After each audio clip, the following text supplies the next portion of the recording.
दोस्तों नमस्कार, स्वागत है आपका 4 PM पर। मैं हूं आपके साथ अदिति। राहुल गांधी के पक्ष में अब खड़े हो गए पूर्व CGI DY चंद्रचूड़। मोदी के बिल के खिलाफ चंद्रचूड़ साहब का चौंकाने वाला बयान सामने आया। देश के पूर्व chief justice of India DY Chandrachud ने देश में लोकसभा और विधानसभा चुनाव एक साथ कराने यानी वन नेशन वन इलेक्शन जो सरकार लागू करना चाह रही है उस पर चंद्रचूड़ साहब ने बड़ी टिप्पणी कर दी और ये टिप्पणी भाजपा के खिलाफ है। सरकार जिस मंशा के साथ वन नेशन वन इलेक्शन लागू करना चाह रही है उसके बिल्कुल खिलाफ है। एक तरीके से उसी का उजागर DY चंद्रचूड़ साहब ने कर दिया है। जाहिर सी बात है, ऐसी टिप्पणी उन्होंने की कि भाजपाइयों को पसंद नहीं आया। उन्होंने कहा कि एक देश एक चुनाव में छोटे और जो क्षेत्रीय दल है यानी जो रीजनल पार्टीज हैं उनके लिए लेवल प्लेइंग फील्ड नहीं रहेगी। ऐसा करके हम क्षेत्रीय दलों को रीजनल पार्टीज को खत्म कर देंगे। पूर्व CGI ने one nation one election bill पर बनाए गए ज्वाइंट पार्लियामेंट्री कमेटी को एक देश एक चुनाव पर अपनी लिखित राय दी है और लिखित उन्होंने कहा है कि इससे रीजनल पार्टीज खत्म हो जाएंगी। यानी जो बात अब राहुल गांधी, मल्लिकार्जुन खड़गे, ममता बनर्जी, अखिलेश, तेजस्वी, स्टालिन कर रहे थे वही बात अब चंद्रचूड़ साहब भी करने लगे। दोस्तों, मोदी सरकार दो चीज हर हाल में लागू करना चाहती है। बस 303 से 240 पर बीजेपी आ गई, इसके चलते कर नहीं पा रही, लेकिन हर पैंतरेबाजी को अपना करके करने की कोशिश कर रही है। वो है कि एक देश एक चुनाव, दूसरा जजों की नियुक्ति सरकार करे। जजों की नियुक्ति सरकार करे, इस पर तो बतौर CGI रहते हुए चंद्रचूड़ ने इसका विरोध किया था, लेकिन अब अचानक से विपक्ष के सूर में चंद्रचूड़ साहब सूर मिलाने लगे। राहुल गांधी जिस मुद्दे को उठाए थे उसी मुद्दे को एक तरीके से चंद्रचूड़ सही ठहराने लगे। वैसे बात किसके सूर में कौन सूर मिला रहा है इस पर नहीं है, बात है कि बतौर एक अच्छे पद पर रहने के बाद, बतौर CGI रहने के बाद क्या सही है क्या गलत है लोकतंत्र के लिए, ये छाती चौड़ी करके बोलने की क्षमता होनी चाहिए। हुआ क्या, पूर्व चीफ जस्टिस DY चंद्रचूड़ 11 जुलाई को होने वाली JPC की बैठक में खुद पर्सनली मौजूद रहेंगे, उपस्थित होकर के अपनी विचार रखेंगे। लेकिन उससे पहले पूर्व CGI ने लिखित जो बयान जारी किया है, उन्होंने लिखित तौर पर ज्वाइंट पार्लियामेंट्री कमेटी को अपना बयान या अपनी पक्ष, अपनी राय जो दी है उस पर बवाल मचा हुआ है। दरअसल एक साथ चुनाव कराने से जो छोटे दल हैं, जो क्षेत्रीय दल हैं, उनके हाशिए पर मतलब एक तरीके से बात आ जाएगी, क्योंकि बतौर संसाधनों वाली राष्ट्रीय पार्टियों का दबदबा और बढ़ जाएगा। प्रस्तावित कानून में इस पर विधायी ध्यान देने की आवश्यकता है।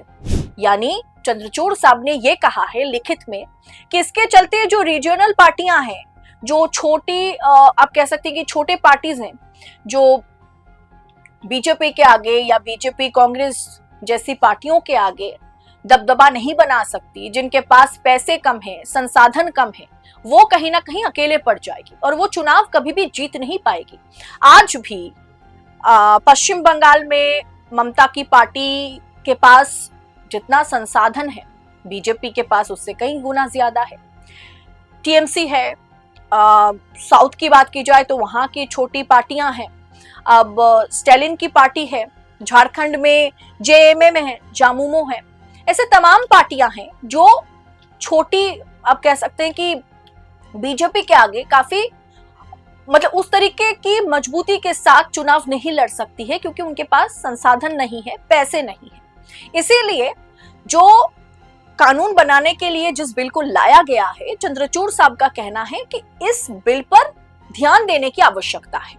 हालांकि उन्होंने ये समस्या जो है, ये प्रॉब्लम जो है, इसे स्वतंत्रता या आप कह सकते हैं कि लोकतंत्र पर खतरा नहीं बताया। उन्होंने कहा कि उन्होंने इसके सपोर्ट में वोट किया। बेसिकली वोट करना था अपने पक्ष में, और विपक्ष में क्यों वोट किया उसको आपको बताना था JPC को। उन्होंने वोट सरकार के पक्ष में किया। एक देश एक चुनाव के लिए जो नए बिल सरकार लेकर के आई है उसके पक्ष में वोट किया उन्होंने, लेकिन उन्होंने खामियां भी गिना दी। एक तरीके से सत्ता के खिलाफ जाकर के एक देश एक चुनाव, वन नेशन वन इलेक्शन के खिलाफ वोट तो वो नहीं कर सकते हैं, क्योंकि रिटायरमेंट के बाद दिल्ली यूनिवर्सिटी में लॉ प्रोफेसर के तौर पर उनका दाखिला कराया गया है। ऐसे में सेंट्रल गवर्नमेंट की नौकरी करते हुए सेंट्रल गवर्नमेंट के खिलाफ वो कैसे वोट करेंगे। लेकिन इतिहास उन्हें भला बुरा ना कहे, इसके लिए उन्होंने लूपहोल जो है, जो खामियां हैं, वो गिना दी, उसको उन्होंने हाईलाइट कर दिया, लेकिन पक्ष में वोट कर दिया। उन्होंने उन तर्कों को भी खारिज किया कि एक साथ चुनाव कराने के लिए संविधान में संशोधन करने वाला विधेयक मूल संरचना के सिद्धांत का उल्लंघन करता है। विपक्ष जो कह रहा था एक तरीके से ये संविधान के खिलाफ है, उसके लिए संविधान के बनाए गए तमाम नियमों में बदलाव करना होगा, ये गलत है, ये संविधान के खिलाफ नहीं है एक देश एक चुनाव। अब दोस्तों जरा सोचिए, चुनाव जो है वो लोकतंत्र का सबसे बड़ा पर्व है। जिस देश में मुखिया चुनाव द्वारा चुने जाते हैं, जनता द्वारा चुने जाते हैं, उस देश को लोकतांत्रिक देश कहा जाता है। अब ऐसे में लोकतंत्र का सबसे बड़ा पर्व, या जिस तरीके से आप एक देश में लोकतंत्र है नहीं है, उसका एक बहुत बड़ा प्रक्रिया जो है वो चुनाव है। अब चुनाव में अगर सबके लिए वो फ्री फील्ड नहीं रहेगा, सबके लिए समान अधिकार नहीं रहेगा, चाहे रीजनल पार्टी हो, चाहे कोई छोटी मोटी पार्टियां हो, चाहे कोई छोटे आदमी चुनाव लड़ रहे हो या कोई बड़ा आदमी चुनाव लड़ रहा हो, दोनों के लिए नियम कानून कायदे बराबर के होने चाहिए, दोनों के लिए फ्री लेवल फील्ड होनी चाहिए। लेकिन ऐसा मौका वन नेशन वन इलेक्शन में नहीं है। जो चीज लोकतंत्र को ठेस पहुंचाएगा, क्या वो संविधान को ठेस पहुंचाएगा? नहीं। जो चीज लोकतंत्र के खिलाफ है, क्या वो संविधान के खिलाफ नहीं है? उन्होंने कहा कि स्वतंत्र और निष्पक्ष चुनाव संविधान की एक बुनियादी विशेषता है। ये जरूरी नहीं है कि एक साथ चुनाव नहीं कराने पर ही ऐसा संभव होगा। एक साथ पूरे देश में चुनाव से होगा, ये फायदा भी होगा, मतलब उन्होंने फायदा भी मतलब किस तरीके के फायदे इससे होंगे वो भी उन्होंने गिनाए हैं। प्रस्तावित कानून संघीय ढांचे को खतरे में डालेंगे। सूत्रों के अनुसार चीफ जस्टिस ऑफ इंडिया, पूर्व chief justice of India DY Chandrachud ने इस तर्क को खारिज कर दिया कि प्रस्तावित कानून संघीय ढांचे को खतरे में डालेगा। यानी दोस्तों DY चंद्रचूड़ ने पक्ष में भी कहा है, विपक्ष में भी कहा है।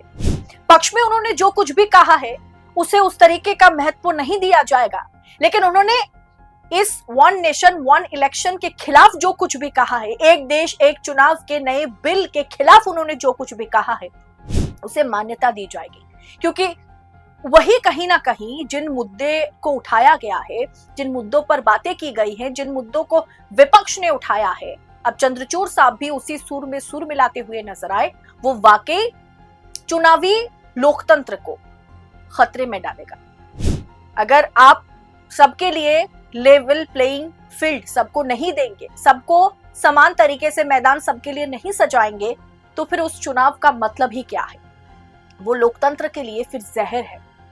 फिलहाल इस पूरे विषय पर आपकी राय क्या है? क्या चंद्रचूड़ के इस बयान को भाजपा सरकार तवज्जो देगी? क्या नियमों में बदलाव किया जाएगा? एक देश एक चुनाव सरकार किस वजह से कराना चाहती है, इस पर आपकी राय क्या है? कमेंट बॉक्स में अपनी राय हमारे साथ शेयर करें और ऐसी तमाम खबरों को यूं ही पाने के लिए 4 PM के साथ बने रहें। मुझे दीजिए इजाजत, जल्द होगी आपसे मुलाकात ऐसे ही तमाम खबरों के साथ। बहुत बहुत शुक्रिया आप सभी का।